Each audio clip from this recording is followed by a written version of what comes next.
Well, Alden Davis is here today, and so it's been the point I was making here is it was a long time, and by the way, we'll talk after you get done with school today, and we'll our self-improvement thing, and we'll talk about you were down in Washington Tuesday and Wednesday. I was, and how it.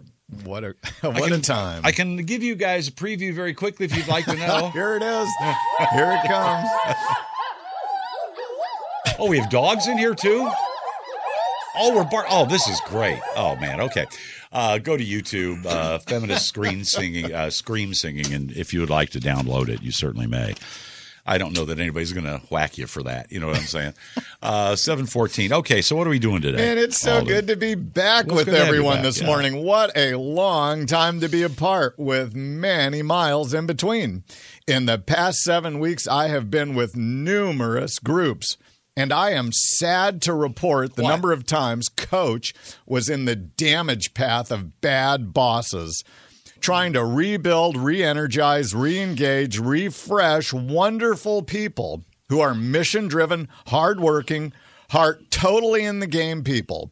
Bad bosses, you are put on notice. Oh, God. Today, Coach delivers a wake-up call to all bad bosses who shut down people's potential and make our organizations less competitive. Yes. Be here after Weather and Sports to understand the choice facing you. Okay. Thank you, Alden. All right, Alden, what do we have? Well, all right. Back together after 7 weeks, and Coach is fired up today. Why? Because I have too many encounters with great people, hardworking people, people with heart who are being systematically shut down and dispirited by bad bosses. For me, it is an absolute management sin when people's potential is shut down. And the stupidity is that the very bosses, the people they need to be successful, are the ones they're hurting. And the real stupidity is that the bosses are so out of touch with their people, they don't even see it happening. And won't they be surprised when their people quit? So today, if you're a boss or maybe a parent, take heed, and when we're done, make a decision for good, not harm. Ready to dig in?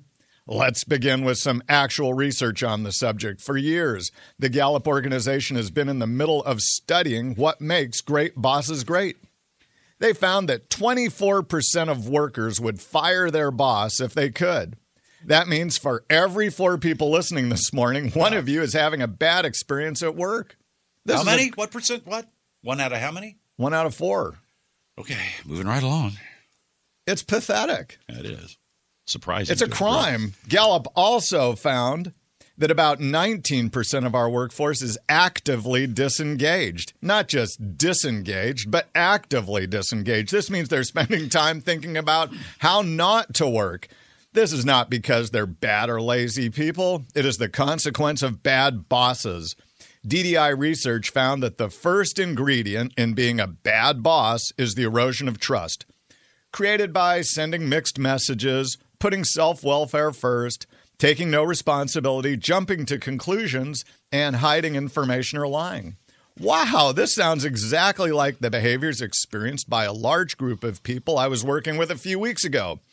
The boss would agree with you one day, then publicly take you to task the next on the same topic.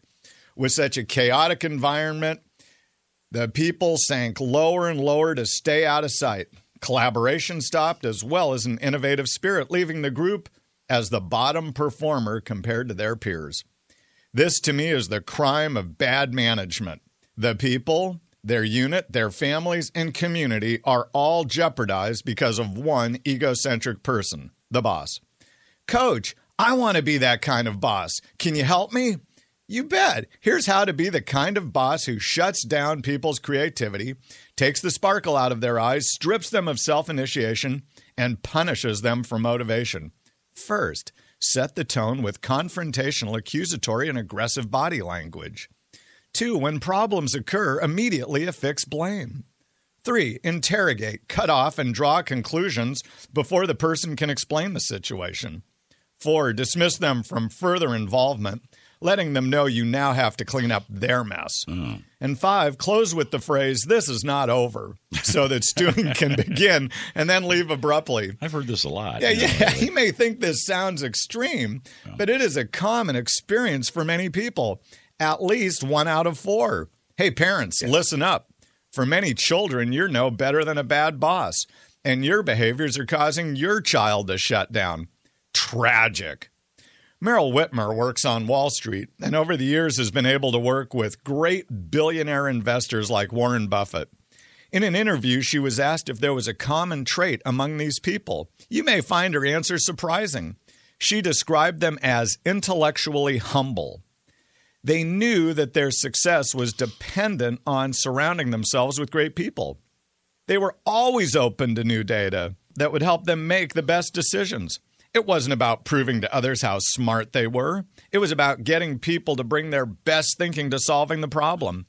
Bosses, it is possible to change right now. Start by getting your ego out of the way and commit to getting everyone engaged. Take up the motto, no potential left behind. This is a change that costs no money. Shift your work from giving direction on how to do the tasks to talent development. It's as simple as coaching your people. But to be a good coach, you must be interested in the person and helping them grow. Coaching is not a platform for you to show off how good you are. You actually have to be an approachable person that your people trust. Remember the trust-busting behaviors? Sending mixed messages, putting self-welfare first, taking no responsibility, jumping to conclusions, and hiding information? Yeah. Well, separate yourself from the daily tasks and start focusing your efforts on improving the work of your people. You will be amazed how quickly people engage. Make it your goal today to start unleashing people's potential and help them grow into all they can be. In the process, you will be a great success too. These are our days. I'm Coach Davis. Well, there you go. And these are our donuts. And we do want to thank the folks at Luke's Donuts, West Avon. You know, my old neighborhood. Ollie picked out the multicolored sparkles just for you. That's for you. Because he knows you like the sparkles. It's my job. It's my responsibility. So, Luke's is on West Avon Road at Country Club. Like I say, my old neighborhood, my old school. It's lesser. It's lesser now without you there, Ray. Oh, I do kind of miss it. I do. I kind of miss being an Avonite. I was for 25 years. Oh my God. Yeah. I miss Big Y.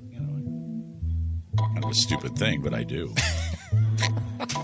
Hey, so last Tuesday and Wednesday, you were in D.C.